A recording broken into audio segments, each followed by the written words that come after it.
When winter's shadowy fingers first pursue you down the street, when your boots no longer lie about the cold around your feet, do you spare a thought for summer, whose passage is complete? Do we spare a thought for summer? And should we spare a thought for summer? Are the seasons just a collection of days that when they're gone, they just pass off into the mist of time? Or are we doing them an injustice? Are they more than that? Aren't they just a collection of sentient and non-sentient life forms all going about the business, all growing and living and dying? And don't they come in and go out with a spectacular display of death and rebirth? Let me explain for those at the back. We think of the world around us as a pretty wonderful thing. Nature is a wonderful thing. Even the most cynical amongst us will occasionally say, wow, isn't nature great? And it is. It goes from birth to maturity to death, all in about 12 weeks. And it's alive. Believe me, it's alive. The world around us is almost exclusively alive. From the beasts in the field, the fish in the streams, the birds in the sky, the grass, the trees, everything around us, even the inert part beneath our feet, is alive with things burrowing and going about the business. And they do this over a period. Everything is born and everything dies. And that goes for the seasons as well.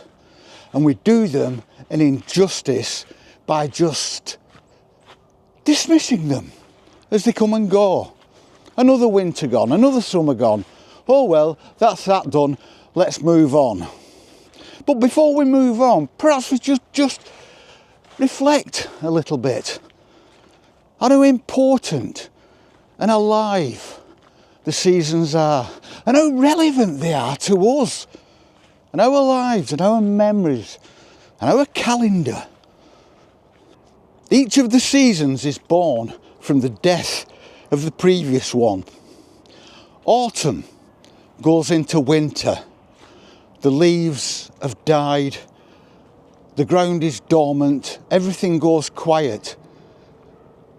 All carbon-based life forms, some of them, including ourselves, will die during winter, will die during spring, will die during summer, and will die during autumn.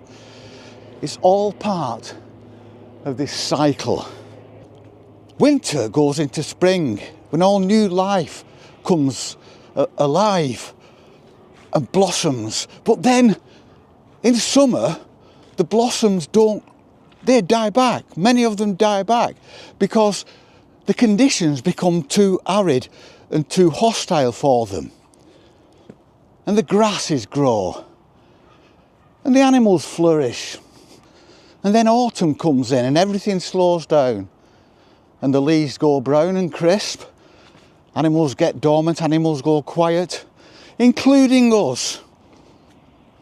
Seasons, they're alive, they're a cycle, and they go on forever until the end of that, long after we've done ourselves in, and they'll still come.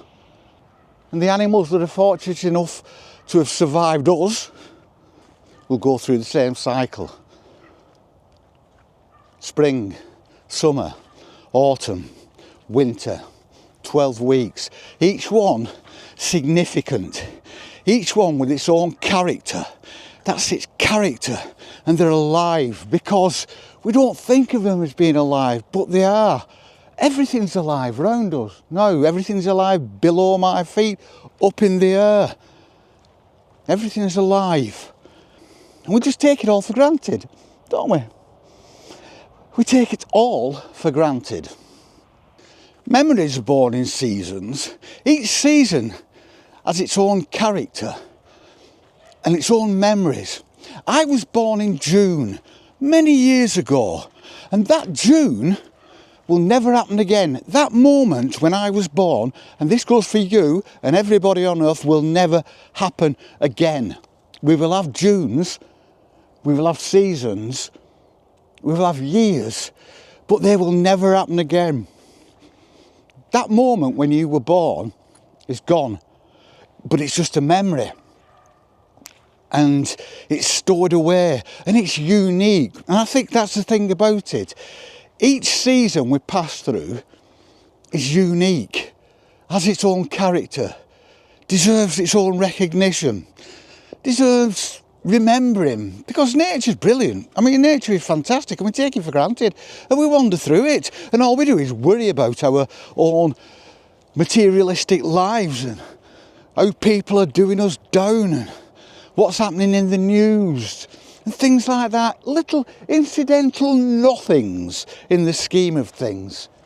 Because there were millions and millions of seasons before we came along, and there will be millions and millions of seasons after we're gone.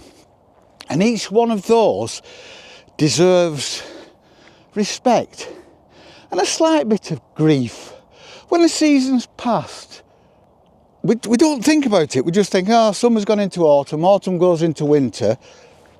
But things happened in that season, the season that's gone, things happened in that season that made memories, monumental things. Family members died, family members were born, family members did great accomplishments, the kids got their exam results they wanted, and things like, little things like that. There were wars, but we dismiss them. They're back into memories. And they deserve more than that. Seasons have their own character and their own life, and we should regret the passing and remember them as living things, a living period in our life. We aren't the only things that are important, and nature is much more important than us, and part of nature is the seasons. And each of those seasons comes along, and you think about it, nature, the changing of the season, the monumental changes that come naturally to nature, to the seasons. We could never do that. We could never bring about the changes that are uniquely synchronised. The changes in the leaves, the ripening of the fruit, the birth of animals, hibernation, the food chain. We could never do that. We could never change that. We think we can, but tell you what, nature will get rid of us long before we do too much damage. And then nature will heal itself, because nature's great. And we should give each of those seasons the respect they deserve. Do you spare a thought for summer, whose passage is complete, whose memories lie in ruins, and whose ruins lie in heat? We shall see you all on the flip. Peace and love.